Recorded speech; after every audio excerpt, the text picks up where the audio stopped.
لا الہ الا اللہ محمد رسول اللہ صلی اللہ علیہ وسلم۔ السلام علیکم ورحمۃ اللہ وبرکاتہ۔ اب تمام حضرات اور اس طرف بیٹھے ہوئے تمام ثقیف اور انٹیلیجنٹ لوگوں کا میں بہت شکر گزار ہوں کہ مجھے اس بڑے مجمع میں بولنے کا آپ لوگوں نے موقع دیا۔ دین کی بات نہ کرتے ہوئے میں میرے حصے کی بات کرتا ہوں، کیونکہ بات مرتبہ معاشرے میں یہ سننے ملتا ہے کہ بزرگوں نے کچھ نہیں کیا، اور اسی وجہ سے آج کل جو مسلم سماج ہے اس میں ان ایمپلائمنٹ ہے اور جو علم کی اصلی علم کی جو کمی ہے۔ تو میں انہیں کہتا ہوں کہ دیکھیے وقت کی ضرورت کے حساب سے چلے ہیں۔ جب لوگ آزادی کے آس پاس اتنی افراتفری کے ماحول میں لوگ چوری چکاری ڈرگس اس طرف جا رہے تھے، دین سے دور جا رہے تھے، تب بہتر یہ تھا کہ مدرسوں کا نظام بنے، دین کی پڑھائی ہو، ہر چھوٹے چھوٹے گاؤں میں عالم ہو، اور ہمارے جیسے تک وہ دین آج پہنچا ہے انہی کے کندھوں پہ کھڑے رہ کے آج میں یہ مائک لے کے آپ کے سامنے بات کر رہا ہوں۔ تو میں آپ سبھی کا شکر گزار ہوں کہ مجھے یہ موقع ملا ہے۔ اب علم کیا ہوتا ہے؟ تو جیسے بلال بھائی نے بتایا کہ اگر دین سے ہر چیز کو جوڑ لو تو وہ ثواب کی طرف آگے بڑھتا ہے، جنت کی طرف لے کے جاتا ہے، ادروائز سب کچھ لفظی ہے، سب کچھ فتنہ ہے۔ فار ایگزامپل جب آپ صلی اللہ علیہ وسلم نے حکم دیا کہ دنیا کے الگ الگ کونوں میں پھیلا دیا جائے سب کو اور دین کی باتیں پھیلائی جائے، تب قبلہ رخ کیسے طے ہوا ہوگا؟ تب قبلہ رخ کیسے طے ہوا ہوگا؟ بنا ایسٹرونومی کی، بنا ستاروں کی، سورج کی پوزیشن کے قبلہ رخ کیسے طے ہوا ہوگا؟ آج کے زمانے میں بھی ہم کو کسی وقت پہ اگر قبلہ ڈھونڈنا رہتا ہے تو موبائل اپلیکیشن کا یوز کرتے ہیں۔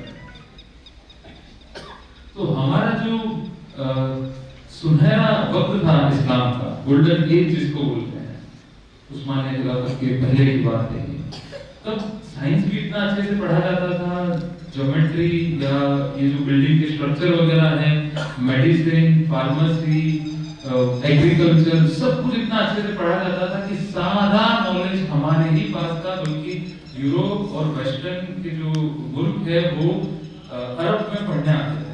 اور آپ کو جان کے تعجب ہوگا کہ 100 سال پہلے تک اگر آپ کو ویسٹرن کنٹریز میں ایڈمیشن لینا ہے تو عربک لینگویج آنا کمپلسری تھا، کیونکہ ساری کتابیں عربک میں ہی موجود تھی، سارا علم جو ہے عرب لینگویج میں ہی موجود تھا۔